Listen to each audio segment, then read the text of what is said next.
সময়ের বিশেষ আমন্ত্রণ জানাচ্ছি সময়ের বিশেষ আয়োজন নির্বাচনের পথচলায়। আজ আমরা আছি বরগুনায়। শুরুতে জানিয়ে দিচ্ছি শিরোনাম। পাবনা 1 ও 2 আসনে নির্বাচনের কার্যক্রম স্থগিত করল ইসি। সীমানা জটিলতায় আদালতের নির্দেশের পরিপ্রেক্ষিতে সিদ্ধান্ত, দ্রুত সমাধান চান এলাকাবাসী ও নেতাকর্মীরা। শেষ হলো প্রার্থিতা ফিরে পাওয়ার আবেদন। কাল থেকে 9 দিন চলবে শুনানি। নির্বাচনে লেভেল প্লেইং ফিল্ড নিশ্চিতের সব ব্যবস্থা নিয়েছে সরকার, জানালেন প্রেস সচিব। সবাই নির্বাচনের অপেক্ষায় থাকলেও আইন শৃঙ্খলা পরিস্থিতি সন্তোষজনক নয়। ঠাকুরগাঁয়ে মির্জা ফখরুল বললেন, বিশ্ববিদ্যালয়ের নির্বাচনের প্রভাব পড়বে না সংসদ ভোটে। এবং মৎস্য সম্পদ ও কৃষিতে এগিয়ে থাকলেও বরগুনায় গড়ে ওঠেনি শিল্প কারখানা। দিন দিন বাড়ছে বেকারত্ব। পর্যটন শিল্প বিকাশে অপার সম্ভাবনা থাকলেও নেই উদ্যোগ।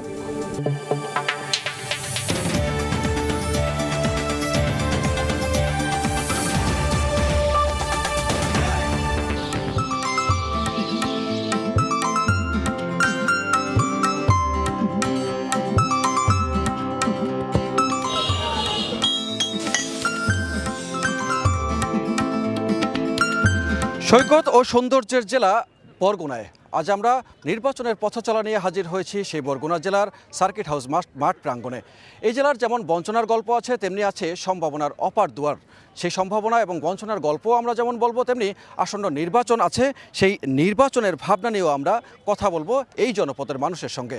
এই জনপদ, এখানকার যে মানুষজন আজকে আমাদের সঙ্গে কথা বলতে এসেছেন, তারা তাদের গল্প বলতে এসেছেন এবং বঞ্চনা এবং সম্ভাবনার গল্প নিয়ে তারা হাজির হয়েছেন আমাদের সঙ্গে। আজ আমরা শুরুতেই কথা বলবো এই 8 লাখ মানুষের জনপদ, 2টি নির্বাচনী আসন এবং 6টি উপজেলা নিয়ে গঠিত এই বরগুনা জেলার নির্বাচনী ভাবনা নিয়ে। শুরুতে আমরা যে নির্বাচনী ভাবনা আছে, সেই নির্বাচনী ভাবনা নিয়ে কথা বলার জন্য আমরা একজন প্রবীণ ভোটারের সঙ্গে কথা বলতে চাই এবং যিনি শুরুতে প্রবীণ একজন ভোটারের সঙ্গে কথা বলতে চাই, যিনি প্রথমে নির্বাচনের ভাবনাটা আসলে কি, এই মুহূর্তে নির্বাচনের অবস্থা কি? এই মুহূর্তে নির্বাচনের অবস্থা অনেক ভালো, কারণ সকল প্রার্থীরা তৃণমূল পর্যায়ে ভোটারদের কাছে গিয়ে তাদের নিজেদের অভিমত ব্যক্ত করছেন এবং ভোটাররা তাদের কাছে যে অভিযোগগুলি বলছেন, যে সমস্যাগুলো বলছেন, সেই সমস্যাগুলি তারা মনোযোগ সহকারে শুনছেন এবং সেইটা ভবিষ্যতে যেই বিজয়ী হবেন তিনি সেইটা উত্তরণের সেইটা সমাধানের চেষ্টা করবেন। এই আশাবাদ দিয়েই তারা ডোর টু ডোর ভোট প্রার্থনা করছে। এখন পর্যন্ত নির্বাচনের যে প্রচার প্রচারণা, সেটি পুরোদমে শুরু হয়নি, তবে নির্বাচনের এর মধ্যে আমেজ শুরু হয়ে গেছে, সেটি তার কথায় লক্ষ্য করা যাচ্ছে। আমি কথা বলতে চাই একজন প্রবীণ ভোটারের পাশাপাশি নবীন ভোটারের সঙ্গে, যে নতুন ভোটার হিসেবে আপনি নির্বাচনের উত্তাপটা কেমন দেখছেন? হ্যাঁ, বরগুনাতে দীর্ঘদিন ধরে চলতে আছে, প্রচারণা সব দিক থেকেই সুন্দরভাবে চলছে। আমি আশা করব যে যেরকমটা চলতে আছে, জানি নির্বাচনটা হয় গরিব সমান, যারা বড়লোক আছে গরিব আছে তাদের জন্য সমান অধিকারটা জানি বরগুনাতে স্থাপনা হয়, এটা আমি আশা করি। আপনি বৈষম্যহীন একটি নির্বাচনের এবং সমাজের প্রত্যাশা করছেন। একজন নবীন ভোটার হিসেবে, নারী ভোটার হিসেবে আপনার প্রত্যাশা কি? সুষ্ঠু নির্বাচন বা সুষ্ঠুভাবে ভোট দিতে যায়। একটা কেন্দ্রে ভোট দিতে গেলে হয়তো দরিদ্র আছে, মানে তাদের দরিদ্র মানে গরিব কোনোই নেই, বড়লোক ধনী কোনোই রাখবেন, সবাই যেন সুষ্ঠু বিচার হয়, এভাবে। সুষ্ঠু নির্বাচন চান আপনি কি? জনপ্রতিনিধিদের কাছে কিছু চান? জনপ্রতিনিধিদের কাছে চাচ্ছি যে নির্বাচনে হওয়ার আগে অনেকেই প্রতিশ্রুতি দেন যে আমরা এইটা করব, নারীদের জন্য ওইটা করব, কিন্তু নির্বাচনে জিতে যাবার পরে কিন্তু তারা এই প্রতিশ্রুতি রাখেন না। আমরা চাচ্ছি যারা এবার প্রতিশ্রুতি দিচ্ছে এই বিপ্লবের পরে, তারা যেন তাদের প্রতিশ্রুতি ধরে রাখে। নির্বাচনে যারা নির্বাচিত হবেন তারা যেন প্রতিশ্রুতি ধরে রাখে। আমরা একটু এই পাশে যেতে চাই, এই পাশের ভোটার যারা আছেন তাদের সঙ্গে একটু কথা বলতে চাই। আপনি বলবেন যে আগামী নির্বাচনটা আপনি কেমন দেখতে পাচ্ছেন? এখন পর্যন্ত নির্বাচনের সুষ্ঠু পরিবেশ আছে? এখন পর্যন্ত আমাদের বরগুনা জেলায় খুব সুন্দর নির্বাচন চলে, কিন্তু খুব ভালো, এবং আগামী দিনে জানি এইভাবেই চলে আমরা চাই। এবং আমাদের ভোটারের কাছে নেতারা জানি সবাই যাইয়া দুয়ারে দুয়ারে বলে, বিভিন্ন লাইনে প্রতিশ্রুতি দেয় দেশের জন্য, কাছের জন্য। এই নির্বাচনের সহ অবস্থান কি আছে সব রাজনৈতিক দলের? এখন পর্যন্ত যেটা দেখা যাচ্ছে নির্বাচনী সহাবস্থান আছে। তো নির্বাচন সময়কালীন আমরা চাই প্রশাসনের আরও যাতে করে কোনো দুর্নীতির ছোঁয়া কেউ নিতে না পারে, সেখানে কঠোর হস্তে যারা অশুভ চক্র রয়েছে এবং যারা অশুভ নীতিতে যারা অগ্রসর হচ্ছে তাদেরকে যাতে প্রশাসনের পক্ষ থেকে দমন করা হয়, তাহলে একটা সুষ্ঠু নির্বাচন করা সম্ভব হবে। আমরা নির্বাচনের ভাবনা শুনছিলাম যে সুষ্ঠু নির্বাচনের দাবি আসলে সবারই আছে, অন্যদিকে জনগণের প্রতিনিধি যারা হবেন তাদের কাছেও তাদের প্রত্যাশা বাড়ছে। আপনার কাছে জানতে চাই যে নির্বাচনের প্রত্যাশা আপনার কেমন? আমরা এখানে বরগুনাতে সবাই প্রত্যাশা করি সুন্দর একটি নির্বাচন। আমরা এখানে যে প্রার্থীরা আছে সবাই একই সাথে কাজ করছে, একই অনুষ্ঠানে বসছে, কোলাকুলি করছে। আমরা খুবই ভালো লাগতেছে যে তারা সুন্দর পরিবেশে তারা নির্বাচনটা করতেছে। নির্বাচনের একটি সুষ্ঠু সুন্দর পরিবেশ এখনও পর্যন্ত বজায় আছে তাদের ভোটারদের কথায় যা বোঝা গেল। তবে শুরুতেই বলছিলাম যে মৎস্য এবং অন্যান্য অপার সম্ভাবনার এই জায়গাটি হচ্ছে বরগুনা, এবং বরগুনায় পাথরঘাটাতে দ্বিতীয় মৎস্য আহরণ কেন্দ্র, এবং এর পাশাপাশি আরও একটি বিষয় আছে, সেটি হচ্ছে গিয়ে এটি বাংলাদেশের ইলিশ উৎপাদনের 57% ইলিশের এখান থেকে যায়। এবং আমরা একজন কথা বলতে চাই একজন মৎস্যজীবীর সঙ্গে। আপনি বলবেন যে পাথরঘাটা যে মৎস্য অবতরণ কেন্দ্র আছে সেখানে এই মুহূর্তে কি অবস্থা, সেখানে কি কোনো সংকট আছে না সব কিছু ঠিকঠাক? কোনো ঠিক নেই। পাথরঘাটা মৎস্য অবতরণ কেন্দ্র ধ্বংস হয়ে গেছে। বিগত এই 17 বছরে যে অবস্থায় চলতেছে এখন আরও ধ্বংসের পথে। আমরা আশা করি এই বাংলাদেশে যে নির্বাচন হবে এই নির্বাচনে আমাদের আলহাজ নুরুল ইসলাম মনি সাহেবকে নির্বাচিত করিয়া সাগরের পরিবেশ এই অবৈধ জাল ধ্বংস করা সারা বাংলাদেশে সে যেন মৎস্যমন্ত্রী হয়, বরগুনা জেলা যেন একজন মৎস্য আহরণের কেন্দ্রের কথা যাতে ভালোভাবে হয়। আমি একটু আপনার সঙ্গে কথা বলতে চাই যে এই মৎস্য আহরণ কেন্দ্রের অবকাঠামোগত কোনো সমস্যা আছে এবং নদীতে মাছ ধরতে গিয়ে জেলেরা কী ধরনের সমস্যার সম্মুখীন হন? বিসমিল্লাহির রহমানির রহিম। আমাদের জেলেদের সমস্যা শুধু এখন বর্তমানে হইতে আছে অবৈধ যে কাঠবডি ট্রলিং, ওগুলা হওয়ার পরে আমাদের যে ক্ষুদ্র যারা ব্যবসায়ী তাদের কোনো মাছ আহরণ করতে পারতেছে না, তাদের খাবার মতো ঘরে কিছু নাই, তাদের ব্যবসায়িকভাবে তারা লস খেয়ে উঠে যাইতে আছে। এখন শুধু আমরা ট্রলিংয়ের ব্যাপারে বলতে চাই যে উপরস্থ যারা কর্মকর্তা আছে তারা এদের উপরে নজর দেখ, আমাদের প্রশাসনের উপরে আমরা এদের দাবি। আপনি আরেকটি বিষয় আমি জানতে চাই যে জেলেরা যে যখন মাছ ধরা নিষিদ্ধ থাকে তখন একটা সংকটের মধ্যে পড়ে, সেজন্য সরকারের উদ্যোগ আছে, সেই উদ্যোগের জেলেরা কতটুকু পান? সঠিক পায় না, যেইটা পায় ওইটা পর্যাপ্ত না। যেহেতু আমাদের এলাকায় এই যে ট্রলিং বডি আসার পরে এদেশে ছোট ছোট জেলেরা টোটালি মাছ পায় না। তাদের যে পরিমাণে সহযোগিতা দেয় সরকার তাতে পূরণ হয় না। যে পরিমাণ মাছ আহরণ করার কথা সেই পরিমাণ মাছ আহরণ করা হচ্ছে না। এবং আরেকটি বিষয় এই পাশে জানতে চাই যে আমরা আবার হয়তো আসবো, এবং এই জায়গাটি প্রাকৃতিক নৈসর্যে ভরপুর এবং পর্যটনের একটা অপার সম্ভাবনা আছে, এবং এখানে মাছের যে অভয়ারণ্য অর্থাৎ ডিম পাড়ার জায়গাও আছে, এবং সেই জায়গা নিয়ে একটু কথা বলতে চাই যে পর্যটন শিল্প এখানে কেমন ভাবে গড়ে উঠেছে, সেটা কি পরিকল্পিতভাবে না অপরিকল্পিতভাবে? দেখুন, বরগুনা জেলা হচ্ছে বাংলাদেশের মধ্যে অন্যতম প্রধান একটি জেলা, যে জেলার উপর থেকে চারটি খরস্রোতা নদী বঙ্গোপসাগরে মিশেছে, এবং এই যেখানে বঙ্গোপসাগরে মিশেছে সেখানে বিস্তীর্ণ জলমোহনা তৈরি হয়েছে, অসংখ্য ছোট ছোট স্নিগ্ধ দ্বীপবন রয়েছে, অপার সম্ভাবনা রয়েছে পর্যটন শিল্পের।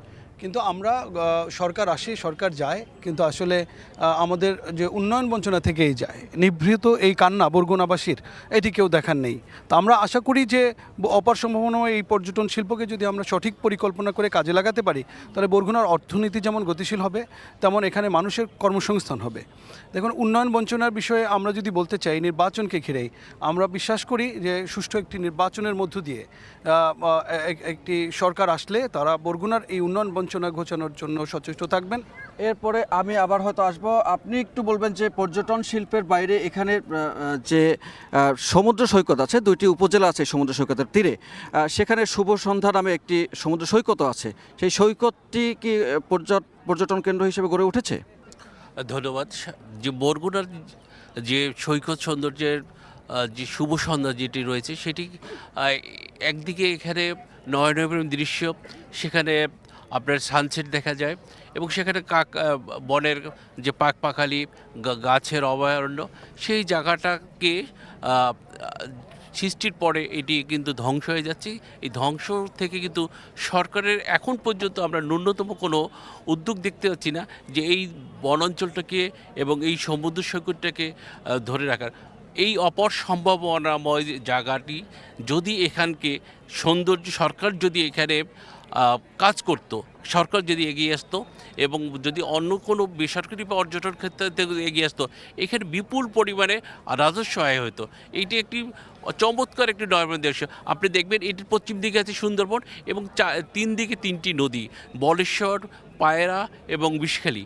এই তিন নদীর মোহনায় এত সৌন্দর্য, সৈকত সৌন্দর্য বাংলাদেশে আর কোথাও আপনি সৈকত এবং বনাঞ্চলের সৌন্দর্যের কথা বললেন, আপনি কি আমাকে একটু বলতে পারবেন যে এই যে সৈকত সৌন্দর্যের কথাগুলো আমরা শুনলাম, এর বাইরে ইকো রিসোর্ট এবং এখানে রাখান পল্লী আছে এবং 200 বছরের প্রাচীন স্থাপনাও আছে এখানে, সেই রাখাইন পল্লীটার সেখানেও কি পর্যটন কেন্দ্র বা সেরকম কোনো কিছু গড়ে উঠেছে? হ্যাঁ, কিছু উঠছে, কিন্তু স্বাভাবিক মতন না, সৌন্দর্য না ভালো। এই আচ্ছা, স্বাভাবিক সৌন্দর্য এখনও পর্যন্ত করে ওঠে না। আমরা এখানে জানি, শুরুতে বলেছিলাম যে এখানে 57% ইলিশের উৎপাদন হয়, আর এখানে পর্যটনের একটি অপার সম্ভাবনা আছে। সেই অপার সম্ভাবনার বিষয়ে আমরা কথা বলছিলাম। দুটি বিষয়ে এখানে সবচেয়ে বেশি প্রাধান্য দিয়ে কথা বলা দরকার। আমি আপনার সঙ্গে কথা বলতে চাই যে এই যে মৎস্য অবতরণ কেন্দ্র যেটি আছে এবং তিনটি নদী আছে যেখানে অনেক মাছ এখানে প্রজনন করতে আসে এবং জেলেরা সেসব মাছ অনেক সময় না বুঝে মেরে ফেলে, সেই সব বিষয়ে কি কোনো উদ্যোগ কি আছে?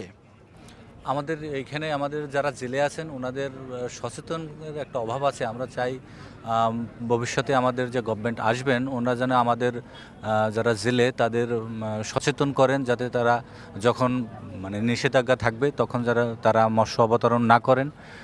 আর হচ্ছে আমাদের আরেকটা অনুরোধ থাকবে, ওনারা তখন মানবতার জীবনযাপন করেন, যখন হচ্ছে ওনারা মৎস্য আরোহণ করতে পারেন না, ওই সময় তাদের জন্য একটা সামাজিক সুরক্ষার ব্যবস্থা করা হয় প্রপার ওয়েতে, সঠিকভাবে, সেটা আমরা আশা করব।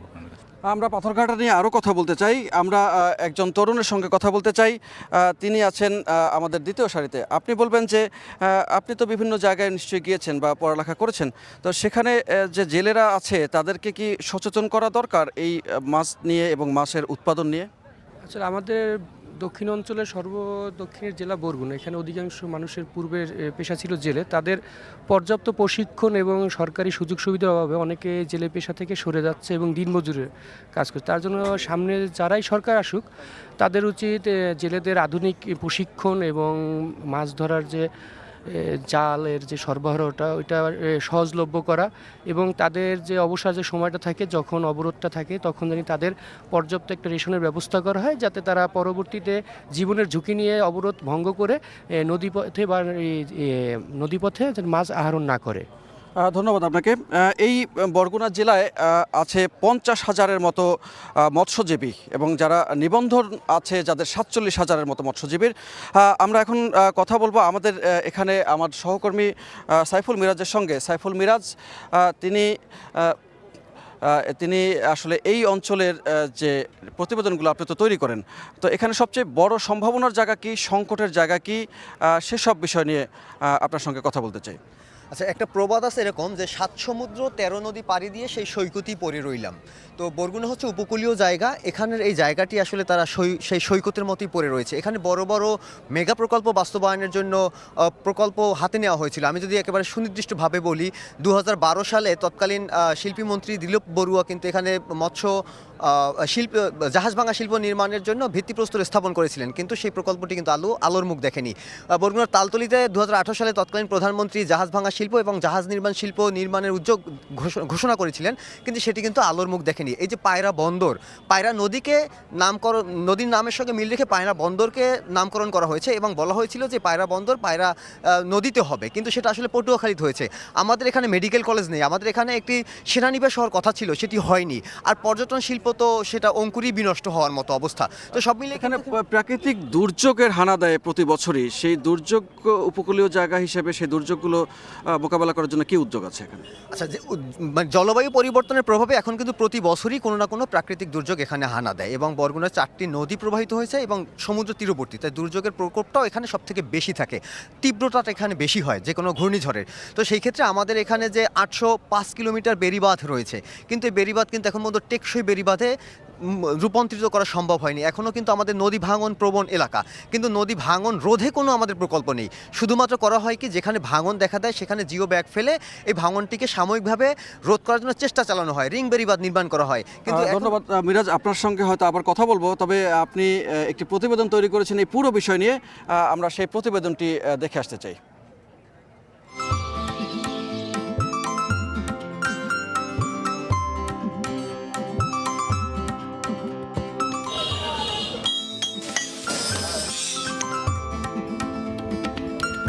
সৈকত সৌন্দর্যের জেলা বরগুনা হলেও মাছের জন্য এ জেলা বেশি পরিচিত।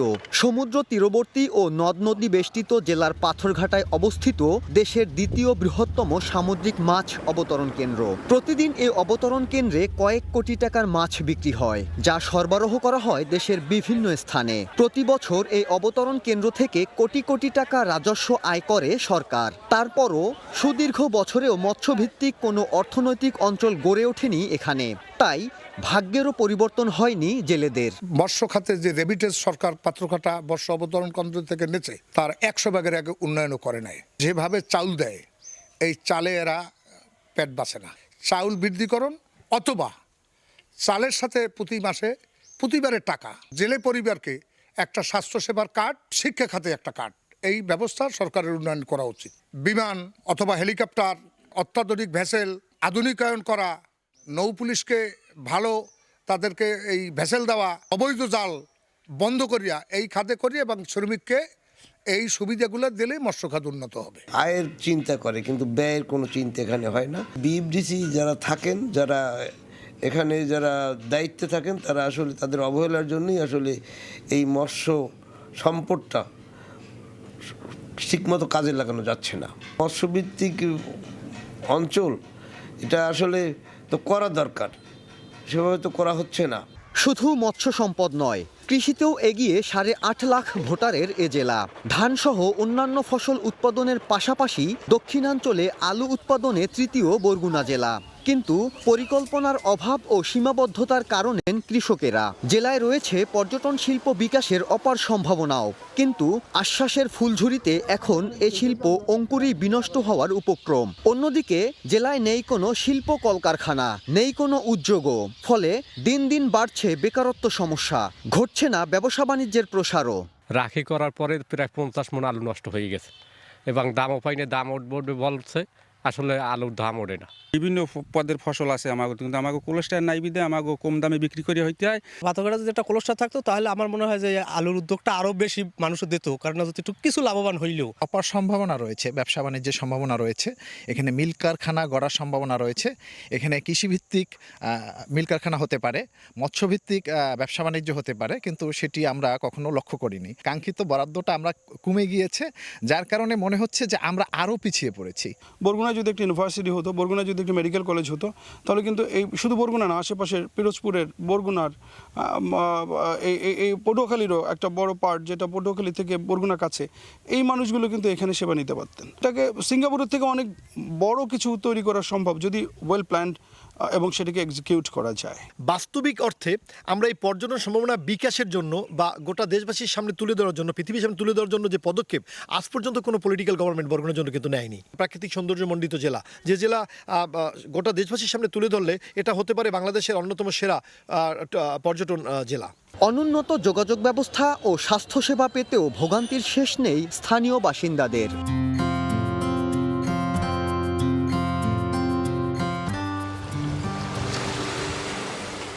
প্রাকৃতিক সৌন্দর্যে সমৃদ্ধ দক্ষিণের শস্য ও মৎস্য ভাণ্ডার হিসেবে খ্যাত বরগুনা জেলা।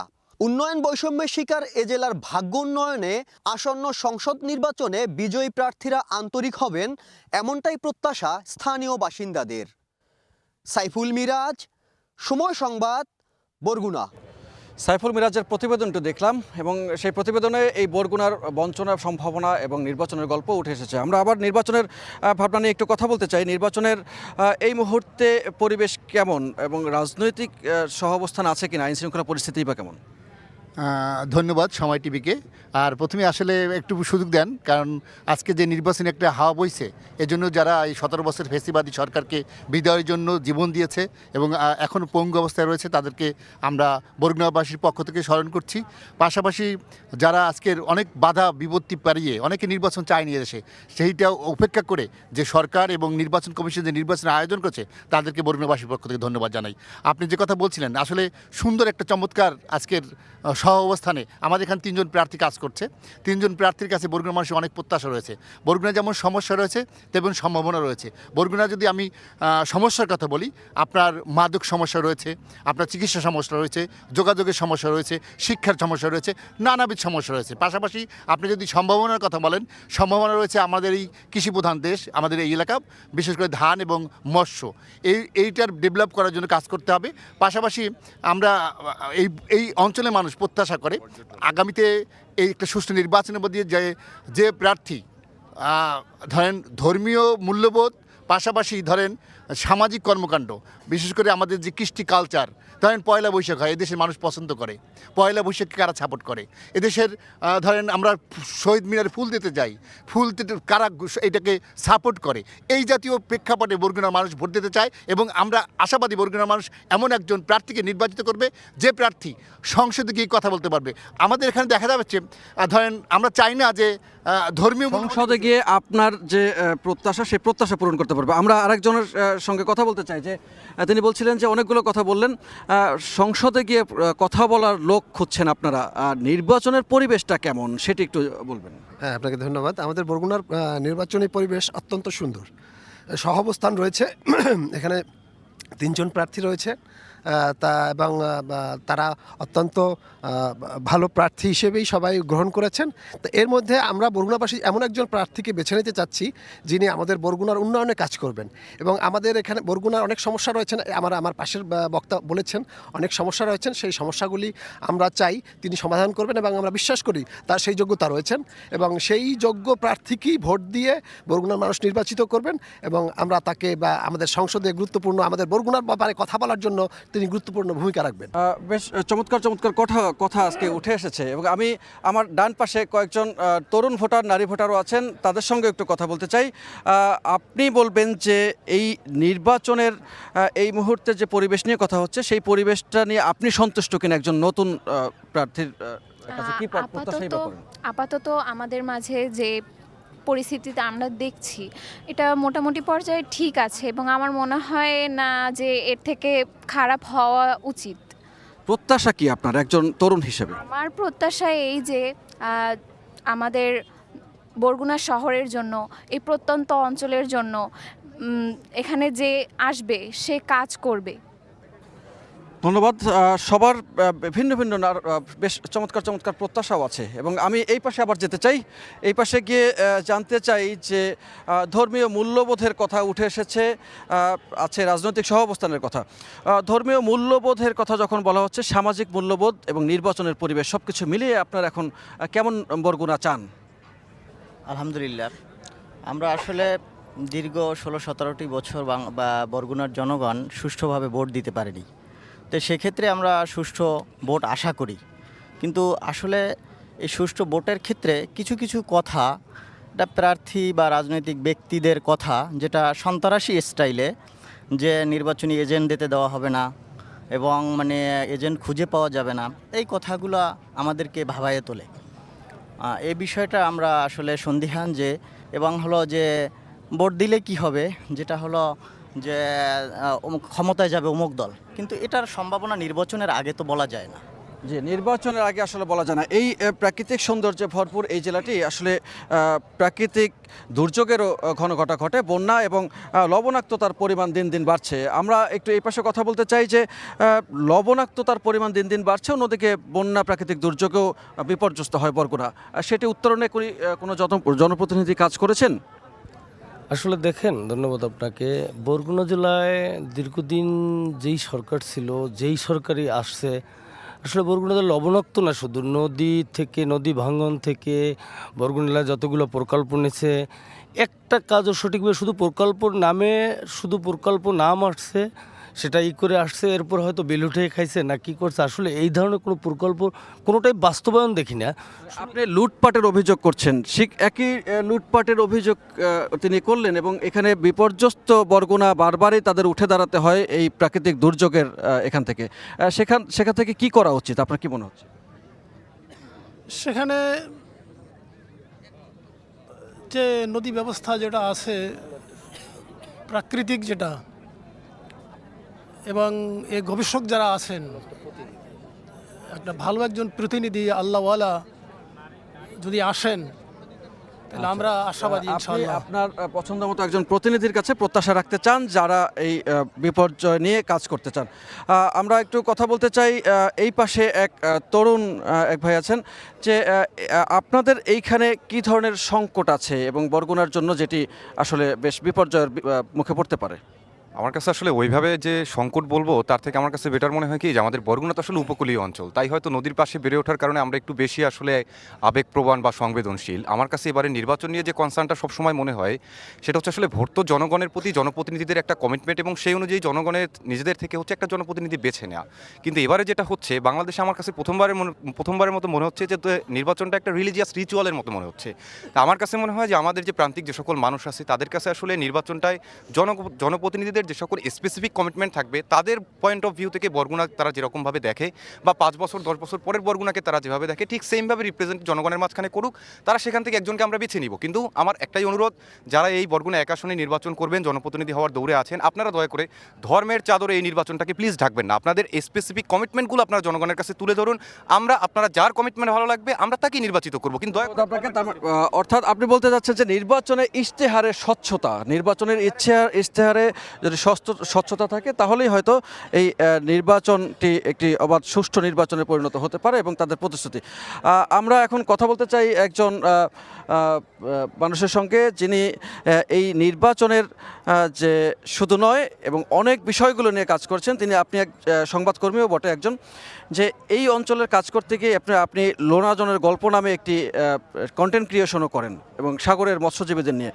সেখানে কেমন দেখতে পাচ্ছেন বরগুনা, এবং বরগুনাকে আসলে কেমন দেখা উচিত, কি কি প্রতিবন্ধকতা দেখছেন? আসলে আমরা যেভাবে বরগুনার মানুষ হিসেবে বরগুনাকে যেভাবে চিন্তা করি যে বরগুনার এই অবস্থানে থাকা দরকার, কিন্তু সেই দিক থেকে বরগুনা যোজন যোজন দূরে, এবং আমরা যদি উন্নত বিশ্বের কথা চিন্তা করি সেই দিক থেকেও কিন্তু আমরা অনেক পিছিয়ে। তা আমাদের এখানে যেমন কর্মসংস্থানের একটা সমস্যা রয়েছে, কি বেকারত্ব যেটা, আর আরেকটা বিষয় হচ্ছে আমাদের এখানে কিন্তু পর্যটনের একটা বিশাল সম্ভাবনা রয়েছে, যা নিয়ে কোনো সরকারি বিগত সময়ে যারাই এসেছে তারা কেউই কাজ করেনি। এবং বরগুনার কাছেই হচ্ছে সুন্দরবন, নদীর এপার ওপার বলেশ্বরের, এবং এখানে 4টি নদী আছে যেহেতু, তো এই 4টি নদী কিন্তু এখানে যেহেতু সাগরের অনেক মাছ বা প্রাণী, এরা গিয়ে এসে এখানেই বাচ্চা বা ডিম পাড়ে এখানে, এবং সেই বাচ্চা লালন পালন হয় কিন্তু এই অঞ্চলেই। এবং ইলিশের জন্য কিন্তু আমাদের এই বরগুনা সুখ্যাতি কুড়িয়েছে। তো সেদিক থেকে বরগুনার কাছে যেহেতু সুন্দরবন এবং পাশাপাশি বিশাল জলরাশি নিয়ে যে সমুদ্র রয়েছে, সেখানে কিন্তু একটা পর্যটন সম্ভাবনা কাজে লাগানো যায়। এবং আমি যেহেতু সাগর নিয়ে কাজ করি, বিশেষ করে কন্টেন্ট ক্রিয়েশন করি, তো সেদিক থেকে আমি জেলেদের সাথে দেখা যায় 100 কিলোমিটার বা 150 কিলোমিটার গভীর সাগরে যাই, তাদের সাথে গিয়ে দেখা যায় 10 দিন 12 দিন বা 15 দিন থাকি এরকম। তো সেখানে দেখা যায় যে জেলেদের যে একটা নিরাপত্তার যে ব্যবস্থা সেটা যেমন নেই, এমনকি আমাদের পার্শ্ববর্তী দেশের যে জেলেরা তারা এসেও আমাদের জলসীমায় মাছ ধরে নিয়ে যায়। এটা নিয়ে বহু জেলেদেরই কিন্তু অভিযোগ রয়েছে, সেটা নিয়েও কিন্তু আমরা আসলে শক্ত কোনো অবস্থান কোনোভাবেই দেখি না। এবং পাশাপাশি ভাবে আপনি একটি শক্ত অবস্থান চান যে আমাদের জলসীমায়, এবং বরগুনা যেহেতু ওপারেই ভারত, সেই জলসীমায় একটি রাষ্ট্রীয় শক্ত অবস্থান চান। আমি আপনার সঙ্গে একটু কথা বলতে চাই যে এই যে বন্যা জলোচ্ছ্বাসের কথা এবং নানান বঞ্চনা আছে এই বরগুনা অঞ্চলে, সেসব নিয়ে যদি আপনি বলেন যে এই আগামী নির্বাচন এবং এই বঞ্চনার গল্পগুলো নিয়ে যারা কাজ করবেন তাদেরকে কেমন হওয়া উচিত? বরগুনা আসলে নদীবেষ্টিত একটি জেলা এবং পায়রা, বিষখালী, বলেশ্বরের মতো বড় বড় নদী রয়েছে এই জেলায়, যে কারণে যখন কোনো ঘূর্ণিঝড় সৃষ্টি হয় তখন সেই ঘূর্ণিঝড়ের বেড়িবাঁধ এলাকার পাশে যারা বসবাস করে সেই সমস্ত মানুষ কিন্তু বিপদগ্রস্ত হয় এবং এই আমরা দেখেছি যে 2008 সালে সিডরে প্রায় 1300 মানুষ এখানে মৃত্যু হয়েছে শুধুমাত্র ঘূর্ণিঝড়ের কারণে। এবং এই যে বেড়িবাঁধ অনিয়মের কথা বলছিল, যেখানে বেড়িবাঁধ নির্মাণ বা অন্যান্য প্রকল্পে অনিয়মের কথা, সেরকম কোনো অনিয়ম কি আছে বা সেটুকু উত্তরণে কি করা উচিত? আর সেটাই বলতে চাচ্ছিলাম যে আসলে সেই 2008 সালের পর থেকে যে বেড়িবাঁধ ক্ষতিগ্রস্ত হয়েছে সেটি কিন্তু এখনও ক্ষতিগ্রস্ত এলাকার মানুষজন এখনও দাবি তাদের যে এই ক্ষতিগ্রস্ত বেড়িবাঁধগুলো এখনও সুষ্ঠুভাবে মেরামত করা হয়নি, যেমন টেকসই যেটিকে বলে সেই টেকসইভাবে কোনো মেরামত হয়নি। শুধুমাত্র জিও ব্যাগ, সেই যখন কোনো ঘূর্ণিঝড় হয় তখন প্রস্তুতিমূলকভাবে জিও ব্যাগ রাখা হয়, সেই জিও ব্যাগ ফেলা হয়। তাতে আসলে নদী পাড়ের মানুষগুলো তাদের জীবন, মাল এবং নিয়ে সংকটাপন্ন অবস্থায় থাকে এবং বছরে দেখা যায় যে প্রতি বছরই ঘূর্ণিঝড় সৃষ্টি হয় সাগরে এবং যখন ঘূর্ণিঝড় হয় তখন সেই মালামাল সহ তাদেরকে ছুটতে হয় বিভিন্ন নিরাপদ আশ্রয়ে। ধন্যবাদ আপনাকে। আপনি বলছিলেন যে নানান প্রাকৃতিক দুর্যোগ থেকে সেখানেও অনিয়ম, দুর্নীতির খবর। আমি জানতে চাই যে এই অঞ্চলের শিল্প কারখানা নিয়ে, এই অঞ্চলের শিল্প কারখানা কি কোনোভাবে গড়ে উঠেছে নাকি শিক্ষিত বেকারের সংখ্যা বাড়ছে? না, এই অঞ্চলে তেমন, ধন্যবাদ আপনাকে। এই অঞ্চলে আমরা ওই রকম দেখার মতো আমাদের দেশ নজরে পড়ে না যে শিল্প কারখানা গড়ে উঠেছে এবং বরঞ্চ দিন দিন বেকারের সংখ্যা বাড়ছে। আপনারা জানবেন যে বরিশালের মধ্যে বরগুনা শিক্ষার হার অনেক বেশি, সেখানে কিন্তু আমাদের বেকারত্বের হার বেড়েই চলছে, বরঞ্চ আমরা কোনো কর্মের যে বেকারের যে এখান থেকে বেরিয়ে আসব এমন কোনো আমরা সুযোগ পাচ্ছি না। যেমন বরগুনার অনেক ছেলেরা অনেক প্রতিভা আছে যারা বরগুনার বাইরে গিয়ে ভালো ভালো জব করছে, ভালো ভালো অবস্থানে আছেন, কিন্তু সেই বলছেন যে সেই সুযোগ বা কর্মসংস্থানের সেই সুযোগটা নেই। সেই কর্মসংস্থানের সুযোগ হয়তো বাণিজ্য বাড়লে হবে, বড় বড় শিল্প কারখানা গড়ে উঠলে হবে।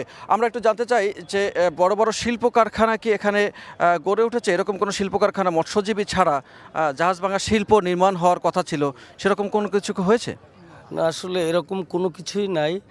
বিশেষ করে মৎস্য, সেটাও হয়তো আমাদের নদীভাঙ্গন এলাকা বা সিডার প্রতি বছরই এক একটা না এক একটা আসে বন্যা, যার কারণে হয়তো আমাদের যেহেতু 4 নদীর মোহনায় আমাদের বরগুনা জেলা, এই জেলার চারপাশে যে বেড়িবাঁধ, মানে মাছ কেন্দ্র করেও কি কোনো শিল্প এখানে আছে?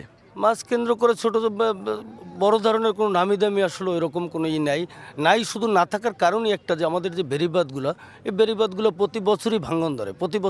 এটার জন্য যে মেইন যে আমাদের একটা উদ্যোগ, যেটা বেড়িবাঁধটা যদি শক্ত করে হয়, যে বেড়িবাঁধটার কারণে আমাদের মৎস্য যদি আমরা একটা করি, মৎস্য কেন্দ্রের আশপাশে আপনার সেই মৎস্য কেন্দ্রিক যে শিল্প, সেই শিল্প গড়ে উঠতেও প্রতিবন্ধকতা আছে। আমরা একটু আবার এই পাশে যেতে চাই যে এইখানে যে শিল্প কারখানাগুলো গড়ে ওঠার কথা, যে জাহাজ শিল্প নির্মাণ হওয়ার কথা, জাহাজ ভাঙা শিল্প হওয়ার কথা, এখানে ভারী শিল্প হওয়ার কথা, এখানে যাতে শিক্ষিত বেকার যারা আছে তাদের কর্মসংস্থানের ব্যবস্থা করার কথা, সেই কর্মসংস্থানের প্রতিবন্ধকতা কি দেখতে পাচ্ছেন? ধন্যবাদ সময় টিভিকে। আসলে কর্মসংস্থানের প্রতিবন্ধকতা, এখানে জাহাজ শিল্প হওয়ার কথা ছিল আমাদের তালতলিতে, আমরা আশাবাদী ছিলাম, কিন্তু আসলে অজ্ঞাত কারণে সেটা হয় না। এখানে আমাদের এই ভৌগোলিক অবস্থান দিক থেকে আমাদের এই জেলাটা এমন একটি সুন্দর অবস্থানে আছে যেখানে আসলে বড় বড় শিল্প কারখানা হতে পারে, কিন্তু সেটা হচ্ছে যে আমাদের উদ্যোক্তার অভাব। এবং বিগত দিনে আসলে যারাই আমাদের জনপ্রতিনিধি ছিল তারা এরকম সুনির্দিষ্ট উদ্যোগ না নেওয়ার কারণে আসলে এটা সম্ভব হয়নি। কিন্তু আমি মনে করি সামনে আগামী ত্রয়োদশ জাতীয় সংসদ নির্বাচনে যারাই আসবেন, যারাই জনপ্রতিনিধি নির্বাচিত হবেন, তারা যদি সঠিক পরিকল্পনা নেন তাহলে এখানে আমার মনে হয় যে এরকম ভারী শিল্প, জাহাজ শিল্প, এগুলো প্রতিষ্ঠা করা সম্ভব। এবং বেকার যারা প্রতিনিধি আছেন, আপনি প্রতিনিধিদের কাছে আগামী নির্বাচনে যারা প্রতিনিধি হবেন সেই প্রত্যাশা করছেন। আমি জানতে চাই যে এই অঞ্চলে একটি কৃষিভিত্তিক শিল্প এবং এই দক্ষিণ অঞ্চলের 3য় বৃহত্তর আলু উৎপাদনকারী জেলা হচ্ছে এই বরগুনা। এই বরগুনায় যে কৃষিভিত্তিক কোনো শিল্প কারখানা কি আছে, নাকি শুধুমাত্র দাম পান না এই কৃষিভিত্তিক শিল্প না থাকার কারণে? ধন্যবাদ আপনাকে এবং ধন্যবাদ সময় টিভির জেলা প্রতিনিধি সাইফুল মিরাজকে এবং সময় টিভির সবাইকে আমার দলের পক্ষ থেকে, আমার পক্ষ থেকে অভিনন্দন এবং সবাইকে সালাম। আসসালামু আলাইকুম রহমতুল্লাহি ওয়া বারাকাতুহু। আপনি চমৎকার একটি প্রশ্ন করেছেন। সত্যি বাংলাদেশের সর্বদক্ষিণে বরগুনাটি জেলা, এই জেলায় অত্যন্ত সম্ভাবনাময় একটি জেলা। এখানে বিভিন্ন দিক হতে পারে, তার ভিতরে যে প্রশ্নটি করেছেন, আসলে এখানে একটা কৃষি কলেজ দরকার। কৃষির উন্নয়নের জন্য একটা কৃষি কলেজ দরকার, তাহলে এই দেশের কৃষি বান্ধব হবে এবং কৃষকরা উন্নয়ন হবে। এবং সাথে সাথে আপনি যে প্রশ্নটা করেছেন, আমাদের এই জেলার ভিতরে তরমুজ এবং আলু প্রচণ্ড পরিমাণে হয়, কিন্তু কৃষকরা ন্যায্য মূল্যে পায় না। আপনি কয়েকদিন আগে দেখেছেন যে পাথরঘাটাতে আলু হচ্ছে যার দাম মাত্র 10 টাকা, এবং এমনও কি কৃষক রাস্তায় আলু ঢেলে দিয়ে তিনি বলতেছে যে আমার আসলে এত কষ্ট সম্পূর্ণ বিফলে চলে গেল। তো আলু এবং যে তরমুজ উৎপাদন, সেই তরমুজ এবং আলু উৎপাদন ঠিকমতো হলেও সেগুলো বিপণনের ব্যবস্থার কারণে আসলে তারা ঠিক সঠিক দাম পাচ্ছেন না। আমরা অনেকগুলো কথা শুনলাম, অনেক কথা উঠে এসেছে, আরও কথা শুনবো আমরা। এই মুহূর্তে যেতে চাই আবার নির্বাচনের কথা নিয়ে। সেখানে মেহেরপুর অপেক্ষা করছেন বেনিয়ামিন, আমাদের সহকর্মী, তিনি সেখানকার খবর জানাবেন।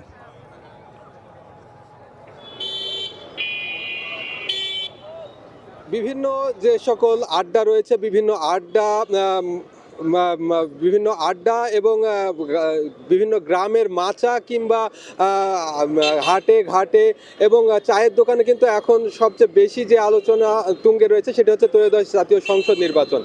এই ত্রয়োদশ জাতীয় সংসদ নির্বাচন উপলক্ষে মেহেরপুরে যে সীমান্তবর্তী এই জেলাটিতে 2টি আসন রয়েছে। 2টি আসনেই কিন্তু এখন পর্যন্ত বিএনপি, জামাত এবং জাতীয় পার্টির প্রার্থীরা এখনো পর্যন্ত দাঁড়িয়ে রয়েছেন। সেক্ষেত্রে মেহেরপুর আমি এখন গাংনী 2 আসন রয়েছে, এই 2 আসনটিতে কিন্তু এখন বিএনপি, জামাত এবং জাতীয় পার্টির প্রার্থীরা প্রতিদ্বন্দ্বিতা করবেন এখন পর্যন্ত। তো সেক্ষেত্রে আমরা যেটি দেখেছি যে বিগত সময়ে 2008 সালে যে খুলনা বিভাগে 2টি আসন বিএনপি পেয়েছিল, সেই বিএনপি তার মধ্যে এই মেহেরপুর 2 আসনটি ছিল। তৎকালীন এমপি আমজাদ হোসেন এই আসনটিতে বিএনপি মনোনীত প্রার্থী হিসেবে জয়যুক্ত হয়েছিলেন। তো সেই ক্ষেত্রে বলা যেতে পারে যে এই 2 আসনটি কিন্তু বিএনপির একটি শক্ত অবস্থান রয়েছে।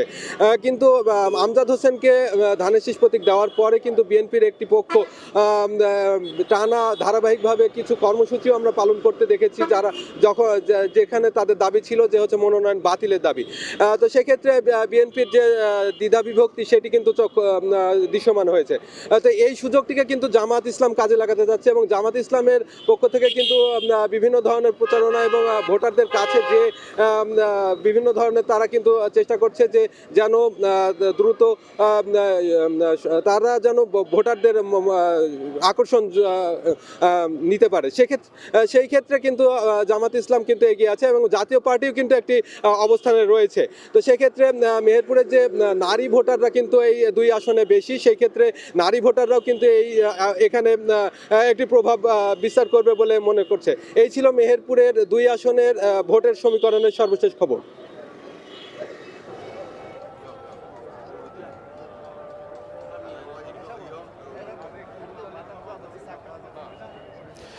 আমরা মেহেরপুর থেকে সেখানকার খবর জানছিলাম। আমরা আবার ফিরে এসেছি বরগুনার কৃষি নিয়ে আলোচনা করছিলাম। বরগুনার কৃষি খাতের যে অবস্থা, সেই অবস্থাটি যদি আপনি বলেন যে কৃষি খাতের বেশ বিপণন ব্যবস্থার অভাব বলছেন, উৎপাদন ব্যবস্থার কি কোনো অভাব আছে? এখানে কীটনাশক ব্যবহারের ফলে যেহেতু পাশে নদীতে মাছ মরে যাচ্ছে, এরকম নদীতে মাছ শুধু নদীতে না, এই ফসলের জমিতে যে কীটনাশক দেওয়া হয় তাতে মাছ তো কোনো কিছু পাওয়া নাই বললেই এখন দেশের অবস্থা। মাছ যে আছে এরকম কোনো অবস্থাই দেশে থাকবে না। মাছের অপ্রতুলতা আছে এই কৃষির কীটনাশকের কারণে তিনি বলছিলেন। আসলে কি তাই, নাকি এটাকে প্রতিরোধ করার কি কোনো উপায় আছে? আপনার কি পরামর্শ? আসসালামু আলাইকুম। আসলে আমি এই সম্ভাবনার যুগে একটা অসম্ভব সম্ভাবনাময় বরগুনা ডিস্ট্রিক্টে আমার জন্ম। এখানে কৃষি ব্যাপক বিপ্লব ঘটানো সম্ভব যদি জৈব সারের উপরে নির্ভর করত। ইদানিং বরগুনায় তরমুজ চাষিরা যত প্রকারের যেভাবে কীটনাশক ব্যবহার করছে, ভবিষ্যতে প্রকৃতি হারিয়ে যাবে অনেক কিছু। অলরেডি অনেক মাছ, অনেক পোকা, তারপর কাঁকড়া, বিভিন্ন প্রজাতির হারিয়ে গেছে। আপনাকে যে অনেক কিছু হারিয়ে যাচ্ছে এই কৃষির যে অব্যবস্থাপনার কারণে। আমি জানতে চাচ্ছি যে এই অব্যবস্থাপনার পাশাপাশি আরও কিছু জায়গায় হয়তো অব্যবস্থাপনা আছে, সেটি হচ্ছে এখানে বেহাল দশা সড়কের অনেক জায়গায়, বিশেষ করে গ্রামগঞ্জে এবং ছোট সরু সড়কের কারণে প্রতিনিয়ত দুর্ঘটনা ঘটছে। সেরকম কি উত্তরণের কি উপায় আছে বা কি অবস্থা এখন? আমার ধন্যবাদ সমাজ চ্যানেলকে ধন্যবাদ। আমাদের বরগুনাতে অনেক রাস্তাঘাট আছে যে রাস্তাগুলো মেরামত হচ্ছে না। আমি জন্ম থেকেই দেখছি অনেক গ্রামে যে রাস্তা আছে মেরামত হচ্ছে না, এবং পাশাপাশি অবৈধভাবে রাস্তার পাশে গাছ লাগিয়ে রাস্তা দখল করতেছে, এবং আমার রাস্তাকে দখল করছে, এবং যেই কারণে এই যোগাযোগ অবকাঠামোটা ঠিকভাবে কাজ করছে না।